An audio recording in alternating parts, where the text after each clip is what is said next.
Last one's in. To the mathematically adept, an even more insidious flaw than demographic saturation and dilution of retail markets for retail sales would also be recognized in the plan. This flaw is also rooted in basic math. The vast majority of all the recruits that would ever join the last ones in were prevented from benefiting from the cuts. The doomed fate of the majority is demonstrable and predictable even before the first recruits were thrown in to the unsustainable self-destroying folly of relentless recruiting and futile attempts at retailing. In the 5-Get-5 plan, or some similar version of it, which was to become universal in MLMs, each person would theoretically produce a chain of 3,905 new recruits within the first 5 recruiting levels: 1 plus 5 plus 25 plus 125 plus 625 plus 3,125 equals 3,905. Each would, in theory, get a cut on all those below. However, those in the bottom level would get no cut at all because they have no others below them. That bottom level includes 3,125 of the total 3,905, or 80% of the total.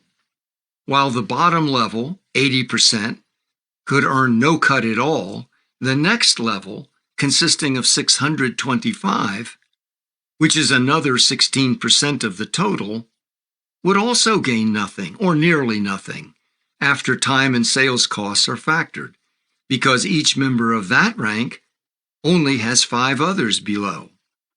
Profit would only begin perhaps at the next level above, in which each would have 30 in their respective downlines. In the transcendent realm of infinite expansion, imagined and designed by Mittinger and Castleberry, 96% or more were doomed to fail.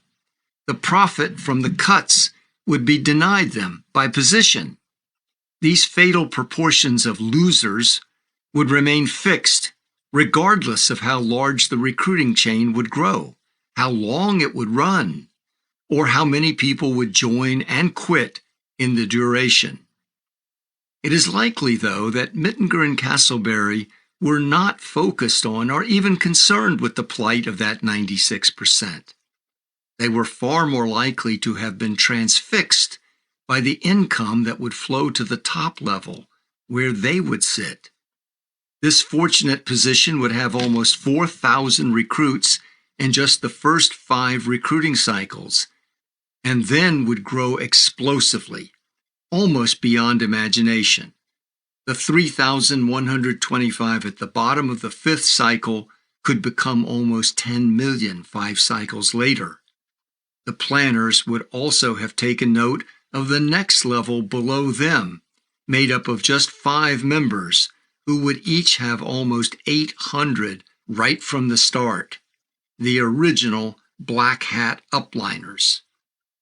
Regardless of the aggregate effort expended and the intensity of hopes that the plan would elicit from new recruits, the bottom 96 would never gain a profit from the magical source of benefits, the cut, while the top few percent would become kings, or as they were later to be known, kingpins. Mittinger and Castleberry were, of course, designing a novel version, never before seen in the sales world, of the classic pyramid scheme. Using marketplace terminology of commission sales and aiming the plan at people who might seek an income from selling goods, the plan amounted to nothing more than an unsustainable money transfer from later participants to the earliest ones. The money paid in by later recruits and passed upward would consist of inventory purchases and the value of their time and labor to sell goods and recruit others.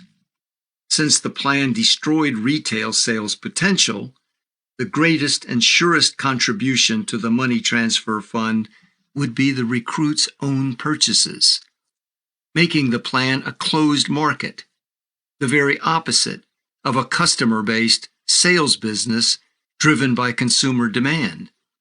The incentives offered from recruiting and then leading to inventory purchases by those who enrolled would replace the need for retail demand. The salespeople supplied the demand, but not for products. They would be enticed by the mythical income opportunity, elevated in meaning and importance as the benefits Mittinger had previously sold in the cemetery field. Quote, a garden that seems next door to paradise itself, a place of infinite loveliness and eternal peace.